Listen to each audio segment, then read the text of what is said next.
Support for this podcast comes from the law firm of Davis Malm. Whether you're a developer, property owner, manager, or commercial tenant, their real estate attorneys know the lay of the land, not just the law. Learn more at davismalm.com. WBUR Podcasts, Boston.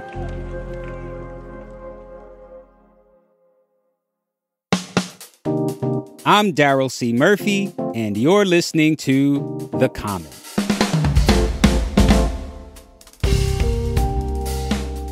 Samantha J. Gross, welcome back to The Common.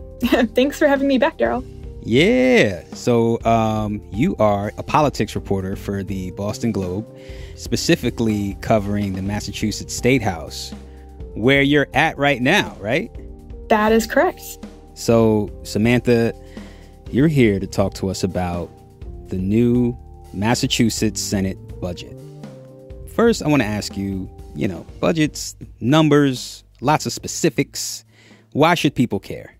People should care about budgets because it is, their taxpayer dollars for the most part that's funding various programs throughout the state. It's programs that affect them and their neighbors.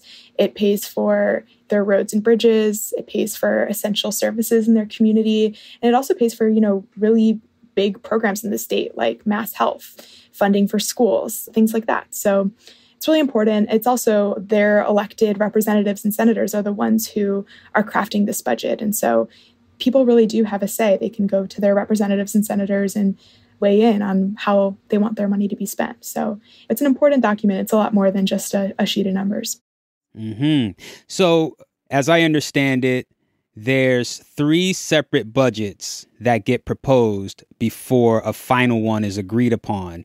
And those 3 budgets are the governor's budget, the House budget, and now we have what we're talking about today, the Senate budget. As I understand it, there's something unique about the Senate budget. Am I right?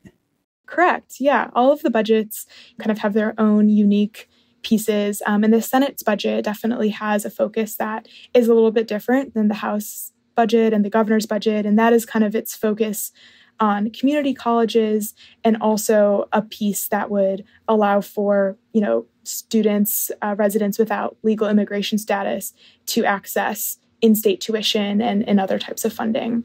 And that's different from the other two budgets. Correct. So the other 2 also propose making community college free for students 25 and older who don't already have degrees. But the Senate's budget is a little bit different, and it proposes a lot more money for this program because it sets aside money to make community college nursing programs free, specifically kind of targeting that specialty. And that is unique to the Senate's budget. So we're basically in another step of the entire budget process, and it seems the Senate has introduced some very interesting proposals for how they want to make their investments. And you mentioned that there's some investments for college, so let's dig into that, and let's start with community college. Tell me about that. Yeah, making community college free for some students in Massachusetts is something that had come up pretty early on at the very beginning of the session. It's in order to make Massachusetts a place that is competitive is a big theme this year, and making it a place that people can get trained up to work in various jobs. All of the leaders of the House, the Senate, and the governor's office wanted to invest in community college. So Governor Healy and the House proposed putting $20 million into community college tuition.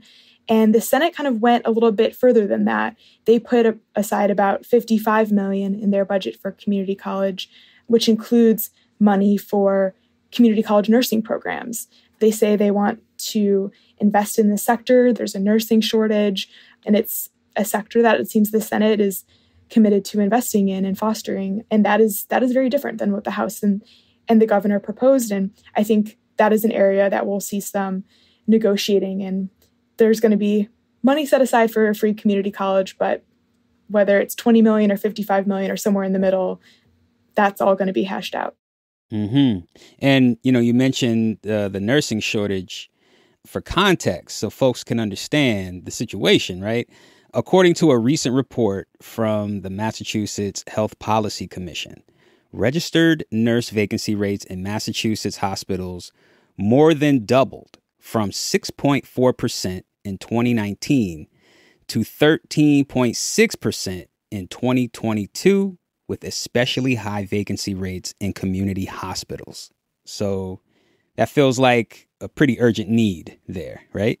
Definitely. And I think they want to make this investment with the hopes of creating a better pipeline and opening up more access for people to become nurses in the state. Now, going back to college, you also mentioned that there's an effort to expand college access for people living in Massachusetts without legal immigration status. Tell us about that. Yeah, that's definitely a new proposal this year. But it's not new in the state. This is something that has been debated, has been proposed in years past, but it is coming up in the Senate's budget. And yeah, basically the Senate wants to bring Massachusetts in line with 23 other states and Washington, D.C., and in allowing for students to qualify for in-state tuition rates regardless of their immigration status. The legislature did kind of come to an agreement and approve something like this in a budget bill in 2004, but Mitt Romney, who was governor then, a Republican, vetoed that measure. A couple years later, there was a standalone bill that would have done this in 2006, and the House voted against it. And what I think is really interesting is that a lot of the people who voted no on that bill are people who are currently in House leadership and even in Senate leadership, including Michael Rodrigues, the Senate Ways and Means chair, the budget chief for the Senate, who was in the House at the time. So it's definitely an interesting proposal. It's something that's gained a lot of popularity in other states, and it is definitely unique to the Senate budget.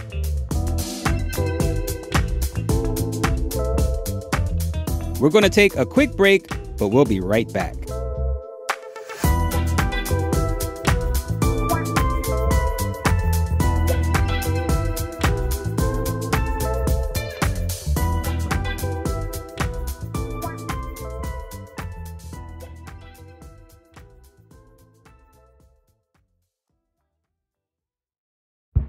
Did you kill Marlene Johnson? I think you're one of the first people to have actually asked. From WBUR and ZSP Media, this is Beyond All Repair, a new podcast about an unsolved murder that will leave you questioning everything. Somebody should be in jail for murdering my sister. A woman who's never been believed. As long as they think I have done this, then they're not looking for who actually did this. And that's what makes it a cold case. No, it's a botched case. And a search for the truth, once and for all. Wow, it just gets more interesting. Beyond All Repair. Listen and follow wherever you get your podcasts. Be careful. You're digging in a place that's been very peaceful for a while. Do it anyway. Dig.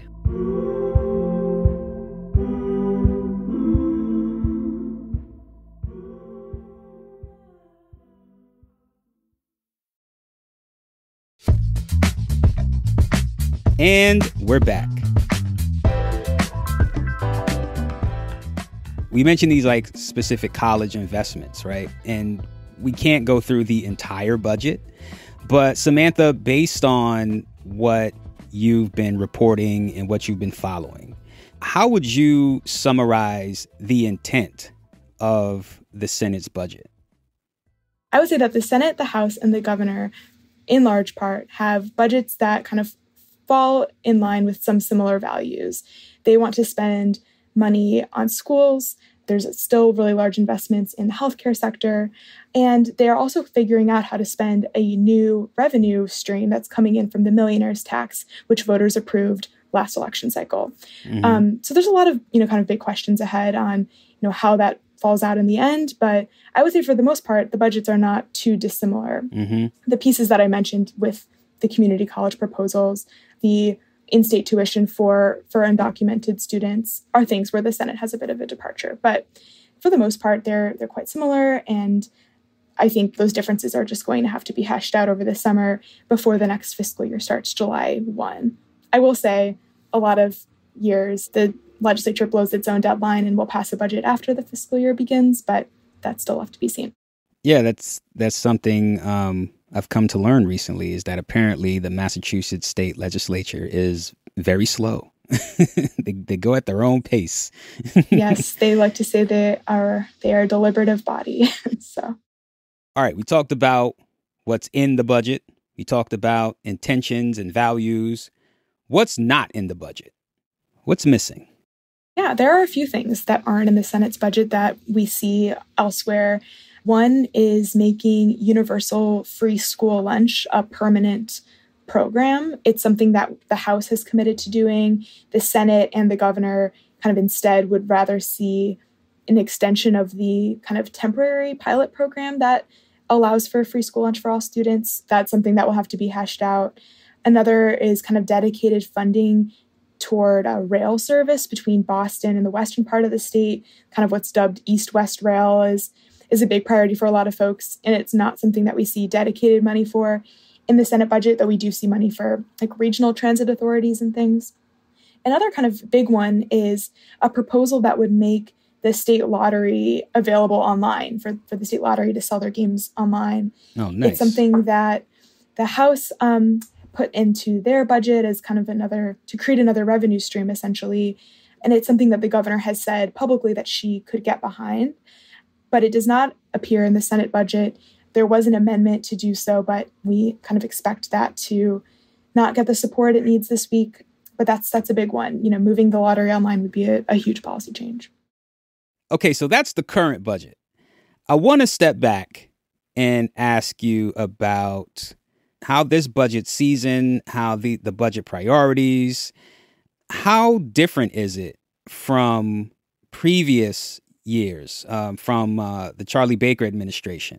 Because, you know, this is Governor Maura Healey's first budget season, right? How does it differ from the previous administration? Yeah, I mean, all budgets are different, but obviously having a different governor comes with different priorities. Governor Maura Healey made a lot of campaign promises, you know, as she was running for governor that we kind of see are playing out in the budget. And we also have a new revenue stream that the budget writers have to take into account, and that's the millionaire's tax, which was a ballot initiative that passed last election in the fall that puts an extra 4% tax on incomes over $1 million. And so that kind of creates a new stream that they're having to deal with and figure out how to spend. That money has to be spent on transportation and education. And so how that money gets divvied up is something that budget writers had to take into consideration that they didn't have to last year. Okay, so the Senate budget is out. What's next? This week, senators will start debating the budget. They're going to be considering over 1,000 amendments, and they're going to decide whether to accept them or throw them out. And by the end of the week, they will have a budget proposal that they will take to the House as they confer and kind of figure out what their consensus budget will look like. What are you looking for moving forward? I would say that I am interested in seeing kind of where the House and the Senate can find consensus on things and where there's going to be some friction. That is where I find there to be the most interesting stories. I'll be interested to see kind of what gets set back, and then also, you know, what the governor does to the budget. Once they come to a budget that they can agree on, their chambers will vote to send it back to the governor, and she's able to veto parts of it, to propose amendments. And I think that because it is Governor Maura Healey's first budget, there's going to be a lot of eyes on what she wants to do. All right. Well, Samantha, thanks so much for coming through to The Common. We really appreciate it. Thanks for having me. That's Boston Globe politics reporter Samantha J. Gross.